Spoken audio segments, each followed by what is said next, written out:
మీ పేరు? నా పేరు నాగేష్ అండి. ఎక్కడి నుంచి వచ్చారన్న మీరు? సూర్యాపేట డిస్ట్రిక్ట్ నుండి వచ్చిన సార్. సమస్య ఏంటండి మీది? సార్ మాది ఏం లేదు సార్. 2017లో క్రాప్ లోన్ తీసుకున్నాం సార్.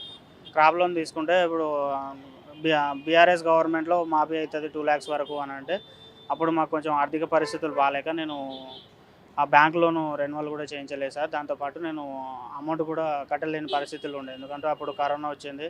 కొంచెం నాన్నకు హెల్త్ బాగాలేకపోవడం వల్ల ఏంటంటే నేను కట్టలేకపోయినాను.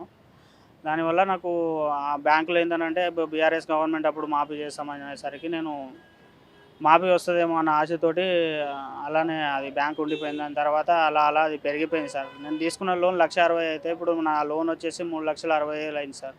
ఇప్పుడు మన కాంగ్రెస్ గవర్నమెంట్ వచ్చి ప్రతి రైతుకి 2 లక్షల గవర్నమెంట్ వస్తుందనేసి ఇస్తున్నాము అని చెప్పేసి చెప్తున్నారు సార్. కాకపోతే దాంట్లో 2018 తర్వాత తీసుకున్న వాళ్ళకి మాత్రమే అవకాశం ఉన్నది సార్.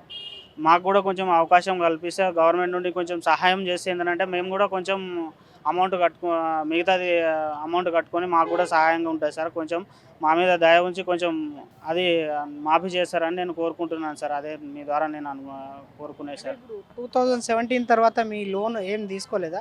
ఉన్న 17 తర్వాత లోనే కంటిన్యూ అవుతుంది ఇప్పటివరకు?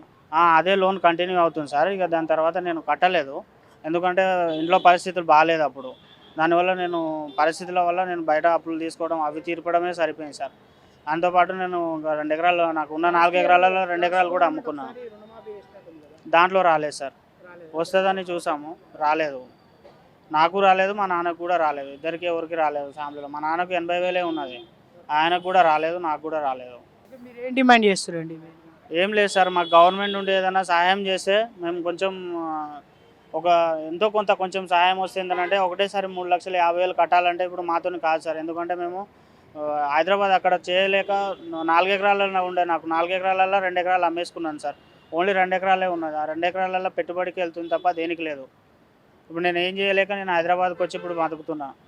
ఇప్పుడు అంత అమౌంట్ కట్టాలంటే నేను కట్టలేను సార్. ఏదైనా కొంచెం సహాయం చేస్తే ఏంటంటే నేను మిగతా ఏదైనా ఉంటే కట్టేసుకుంటాను సార్. బ్యాంక్ నుండి నాకు చాలా ఒత్తిడి వస్తుంది, అమౌంట్ కట్టు లేదంటే మీ భూమి స్వాధీనం చేసుకుంటామని చెప్పేసి చాలా ఒత్తిడి చేస్తున్నారు సార్. మీరు మీరు చేసే మెయిన్ డిమాండ్ ఏంటంటే 2017 నుంచి ఉన్న రుణమాఫీలు కూడా చేస్తే కొంత మీ వరకు ఇక వ్యవసాయానికైనా దేనికైనా ఉపయోగపడుతుందని చెప్పేసి అంటారు. గవర్నమెంట్ కొంచెం చొరవ తీసుకుంటే బాగుంటుందని చెప్పేసి అంటారు. అవును సార్, గవర్నమెంట్ కొంచెం చొరవ తీసుకుని నాలాంటి రైతులు ఎంతోమంది ఉన్నారు సార్. ఆ రైతులకు ఎక్కడ వెళ్ళాలో ఏం చేయాలో తెలియక దిక్కుతోచిన స్థితిలో చాలామంది ఉన్నారు సార్. ఆ రైతులకు కూడా నా తరపున ఏమన్నా గవర్నమెంట్ కొంచెం స్పందించి వాళ్ళకు కూడా న్యాయం చేసేందంటే నాకు కూడా కొంచెం హెల్ప్ అవుతుంది, నాతో పాటు ఉన్న రైతులకు కూడా కొంచెం హెల్ప్ అవుతుంది సార్. అంటే మెయిన్గా ఇంకో విషయం ఏంటంటేనా, మన దగ్గర వచ్చే కొంతమంది బ్యాంకర్స్ వాళ్ళు బాగా కమిషన్ తీసుకొని ఇలాంటివి తీసుకొని వాళ్ళకే మాత్రమే సపోర్ట్ చేస్తున్నట్టు మనకి వచ్చిన ఇన్ఫర్మేషన్. అది ఎంతవరకు వాస్తవం? అసలు బ్యాంకర్స్ ఊర్లలో సపోర్ట్ చేస్తుంటారు మనకు? ఇప్పుడు నేను మొన్న రుణమాఫీ వచ్చినప్పుడు వెళ్ళినా సార్. నేను వెళ్తే సార్ నాది రుణమాఫీ అయిందా సార్, మరి నాకు పోయిన గవర్నమెంట్లో అయితే కాలేదు, ఇప్పుడు ఈ గవర్నమెంట్లో నన్ను అయిందా సార్, ఎందుకంటే నాకు అంత అమౌంట్ నేను కట్టలేని పరిస్థితి ఉన్నది సార్ అని అంటే, నీ అమౌంట్ అనేది ఇప్పుడు నీకు రాదు, నువ్వు ఎలిజిబుల్ కాదనేసి అంటున్నారు సార్. నువ్వు కంపల్సరీ పే చేయాలి, లేదంటే నీ ఉన్న ల్యాండ్ కూడా నీకు మేము అదవుతుంది, మేము అది బ్యాంకు తీసేసుకుంటుంది, మీరు కంపల్సరీ కట్టాలి అని చెప్పేసి అంటున్నారు సార్. ఇప్పుడు 1,60,000 తీసుకున్నాను నేను, దానికి 3,60,000 అయింది నాకు. మొత్తం ఒకటేసారి కట్టమంటున్నారు. 1,60,000 తీసుకున్నాను సార్. 1,60,000 తీసుకుంటే 3,60,000 అయింది 2017 నుండి ఇప్పటికి.